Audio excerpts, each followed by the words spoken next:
সঙ্গে সঙ্গে গুঁড়ো হয়ে গেল। ফেলে দেওয়া ভাতের ফ্যান দিয়ে যে এত সুন্দর পাঁপড় বানানো যায় সেটা আপনারা সম্পূর্ণ ভিডিওটা না দেখলে বুঝতেই পারবেন না। আজকে যে ভাতের ফ্যান দিয়ে পাঁপড়টা বানাবো তার জন্য কিন্তু আগে থেকেই আমি ভাত থেকে এই যে ফ্যানটাকে গড়িয়ে রেখেছি।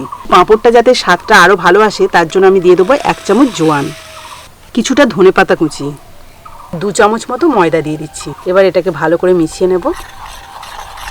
ময়দাটা কিন্তু ফ্যানের সাথে খুব ভালোভাবে মিশিয়ে নিয়েছি আর থিকনেসটা এই যে একদম পাতলাই রেখেছি।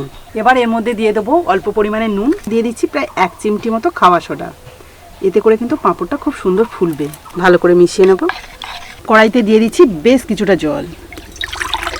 যে সেট দেবো যে পাত্রের ওপর সেই দুটো পাত্র নিয়ে নিয়েছি এখানে। এর ওপরে একটুখানি তেল ব্রাশ করে নেবো এখন। আর আপনারাও যখন এরকম পাঁপড়ের সেট দেবেন না, অবশ্যই কিন্তু প্লেন থালা নেবেন। তো চলুন এবার আমি ব্যাটারটা এই যে চামচে করে নিচ্ছি আর এই থালার মধ্যে দিয়ে দিচ্ছি। এবার এটাকে ভালোভাবে ছড়িয়ে নেব। দেখুন একদম সহজভাবেই কিন্তু এই দুটো প্লেট আমি রেডি করে নিলাম।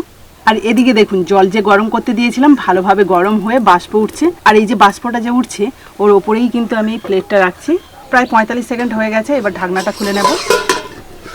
খুব সুন্দরভাবে কিন্তু সেট হয়ে গেছে। আর একটা প্লেট যে রেডি করে রেখেছিলাম সেটাকে এবার দিয়ে দেবো।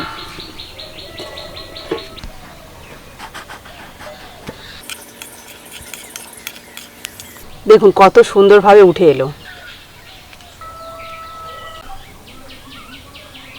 তো বন্ধুরা দেখুন ফ্যানের পাঁপড়গুলোকে 2 দিন ভালো করে শুকনো করে নিয়ে চলে এলাম। এই দেখুন কত সুন্দরভাবে শুকনো হয়েছে, আওয়াজটা শুনে বুঝতে পারছি। এবার এক এক করে তেলের মধ্যে পাঁপড় ছাড়বো। দেখুন সুন্দর ফুলে উঠলো, পুরো ডাবল হয়ে গেছে পাঁপড়টা।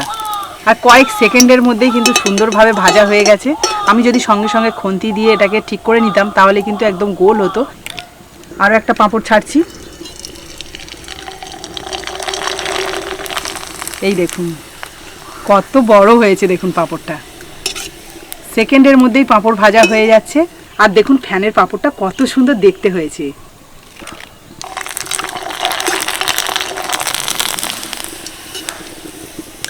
মানে ফুলে উঠলেই সঙ্গে সঙ্গে যদি তুলে নেওয়া হয় তাহলে কিন্তু একদম সাদা ধবধবে হবে। এই দেখুন কি সুন্দর হচ্ছে। দেখুন আমার পাত্রটা পুরো ভরে গেছে। পাঁপড়গুলো কতটা মুচমুচে হয়েছে আপনাদের একটু ভেঙে দেখাই। এই দেখুন সঙ্গে সঙ্গে গুঁড়ো হয়ে গেল।